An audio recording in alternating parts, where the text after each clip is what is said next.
What's up? Jer-dog here from thebarcomic.com.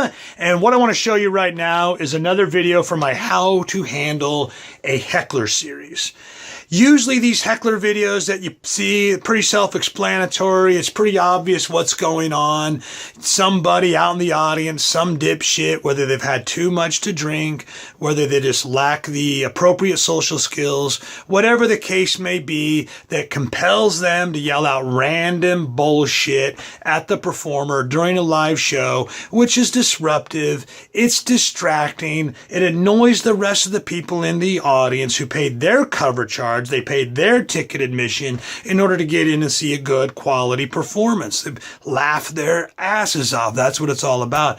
At the same time, I really do think stand-up comedy is more of a dialogue, less of a monologue. So I actually, a lot of times, I appreciate the interaction. Even though it annoys the rest of the crowd, I appreciate the interaction. I like ad-libbing with the audience. I like coming up with material on the fly. It adds to my show later on, so it's some of the most memorable parts of the night. And I actually do have like an appreciation for hecklers. Now, that said, sometimes they're fucking douchebags. They won't shut the fuck up. And that does piss me off. However, this video is a little bit different. I wasn't being heckled. There wasn't anybody trying to ruin the show. We'd already been doing a lot of audience involvement, which is one of the hallmarks. It's one of the defining characteristics of the Dirty Jokes and Magic Trick Show, which is a 3-hour event that I do with my co-star Nathan Tricky Allen, the Maniac of Magic. He's got a great YouTube page as well. If you want to check that out, just put in Maniac of Magic. I think you'll go right to it.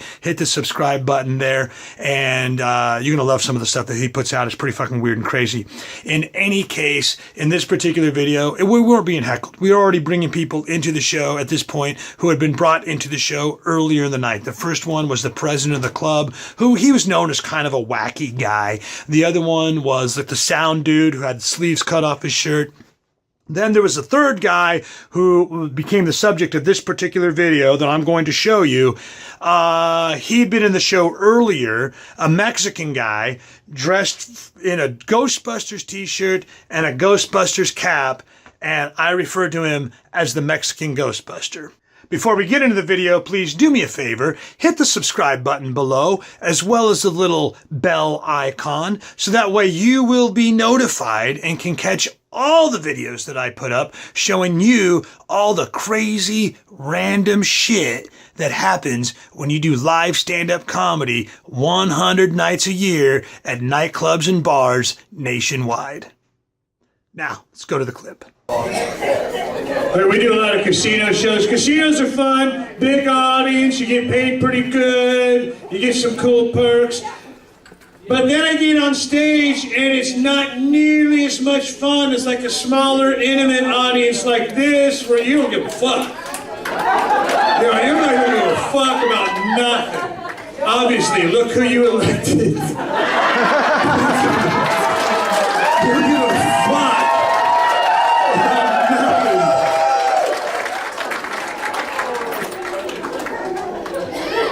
You got Larry the Cable Guy running sound, giving away fucking t-shirts. I knew this would be a good gig.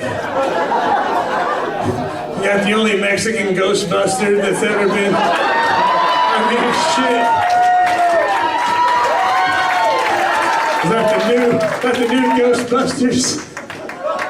They had the girl Ghostbusters, now they're gonna have the Mexican Ghostbusters,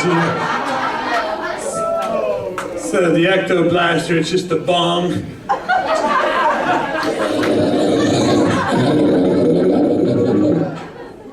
Don't cross the smoke. Don't cross the smoke.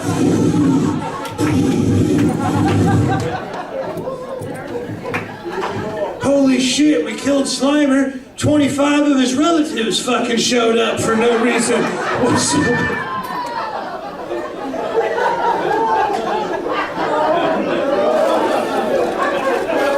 Too much.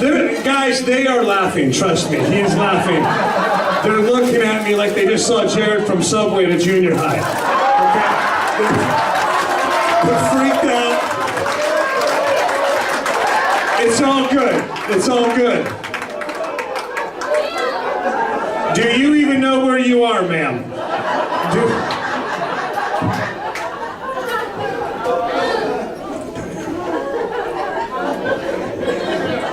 These are my favorite shows. Kyle, did you have fun? I did. You're the most important one. I want to make sure you had a good time. You were a good sport. Let's hear for Kyle, everybody.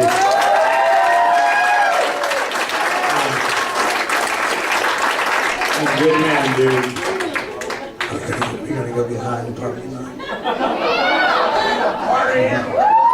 You hear that, Philip? You got a new customer.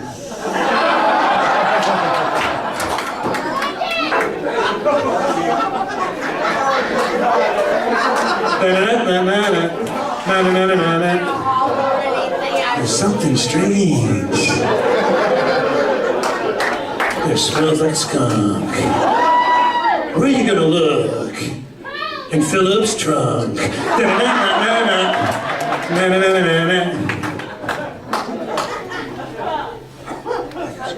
knows that. We're the only ones.